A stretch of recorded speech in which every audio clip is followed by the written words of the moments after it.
Hey guys, welcome to Flash Flick Reviews. This is Advait here, and today I'm going to review F9. F9 is the 9th film in the Fast and Furious franchise, or the 10th one logically if you count Hobbs and Shaw, but whatever. Now this time around, Dom and Letty must come out of hiding and they must reassemble the team to go on a mission to save the world once again. But also they have to face off against Dom's lost brother, Jacob. It's very difficult to describe F9. F9 is the kind of movie that is just a bad film, but it's the kind of bad film where you're entertained constantly. It's absolute trash, but it's very entertaining trash. I mean, you're watching the film, you're entertained, you're laughing out loud at some sequences, looking at the absurdity of the entire film, but what you're watching is not exactly great. It's so over the top, so dumb, so stupid, and in the end, you just stop caring about things. Now, Fast and Furious franchise has always been a franchise which has these over-the-top action sequences. That's what it is famous for. And I really enjoy all of the films. Especially from Fast 5 to Fate of the Furious, I really enjoy all of the films. But the difference between F9 and those films is that in those films, you have this minutest sense of believability. And by no means I'm saying that those over-the-top action sequences that happen are possible. They are not. But there is at least a 1% chance that they might happen. And there's always that line when you're doing over-the-top films. There's always that line that you should not cross, because then over-the-top just becomes absolute dumb and stupid. And that's what F9 does. Here they cross the line, they go ahead, and then they do this big bombastic absolute trash stuff. John Cena just picks up Dom and then he throws him at a wall. The wall breaks and shatters, nothing happens to Dom. It's almost like he's invincible in this movie. There are multiple situations where Dom was supposed to die like 7,500 times in this movie. But he doesn't. He lives every single one of the time, and he doesn't even have a scratch in the entire film. All he has is this trickle of blood that falls off his forehead. Other than that, Dom is literally a superhero in this movie. And that goes for every single character in the film, because there are multiple times where every character should have died multiple times, but they don't. They somehow magically survive. And that just takes the believability out of it. And when you take such amount of believability and just put it in the garbage, what you have left is entertaining, yes, but it's just something I don't care for. I stopped caring after a point in this movie because I knew that these people were going to get out of the situation because of how invincible they were. And it's just so dumb in that respect, and that just takes everything away from the film. Because I respect a few things about this one. I like that it is well made and all of the action sequences are practically done. They are not computer graphics or CGI. They actually did it on set, which is impressive. And it's quite well shot and well directed. Justin Lin does a good job directing the movie. And I thought John Cena was good enough in this movie. I would by no means say he's amazing in this movie, but he was good enough. He was subtle, and usually John Cena does that over the top stuff. He didn't do that in this movie, and it was good. And the remaining acting was exactly as they acted in the other films. So there are a few things that I appreciate about this movie, but when it comes to the action, it's just so over the top and dumb. I just can't get into it. I just can't get behind that fact. Also, do not get me started on magnets. After watching this movie, I forgot what magnets are used for.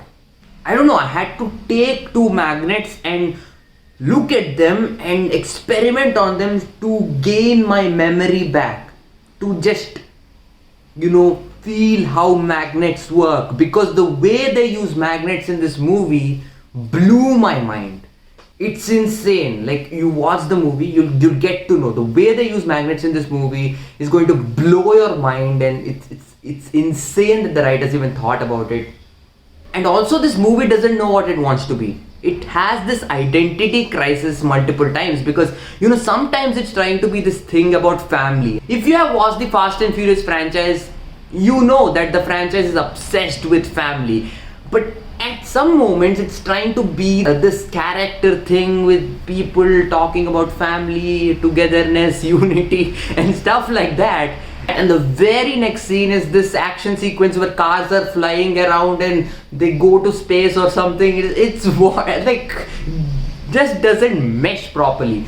I was kind of invested in a few character things that they did in this movie, but when you blend it with such insane action sequences, it just doesn't work. And the worst part is that they use these over the top action sequences as an excuse for not having quality writing. I mean, suppose there is a character who's caught in a situation, he's not able to escape. Now, logically, the writer has to write something compelling and interesting the way the hero escapes. But here, to avoid all of the hard work, they literally just throw in some over the top thing, like, I don't know, the character just breaks his handcuffs or just does something amazing, and then he literally escapes. Like, there is no involvement for me. Like, you just use these over the top sequences as an excuse for writing quality stuff. That's just lazy writing.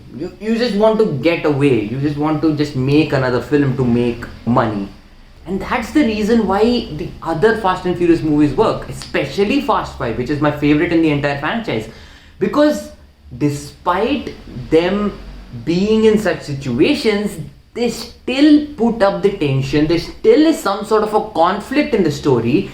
You still feel like the characters are caught now. Maybe they are caught. You know, there is that thing. But here, it's absolutely gone. It's out of the roof. Everyone does whatever they want in the movie and no one gets hurt. Nothing happens. And that doesn't work for me.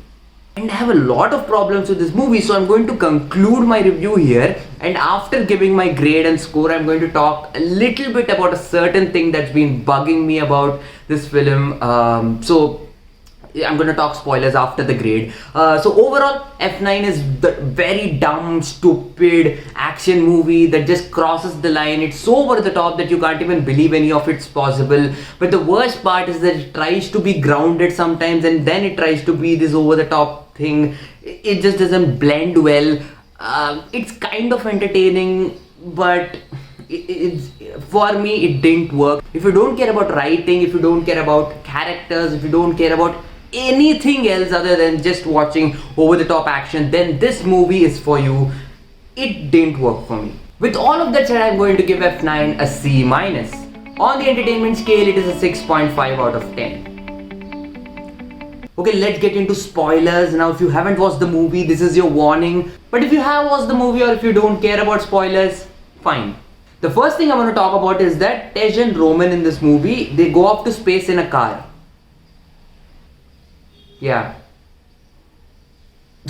And yeah, they literally fly away to space in a car. They just sort of strap on some rocket boosters or some shit, and they just blast off to space, destroy a satellite, and then they're discovered by the International Space Station, and they're brought back to Earth.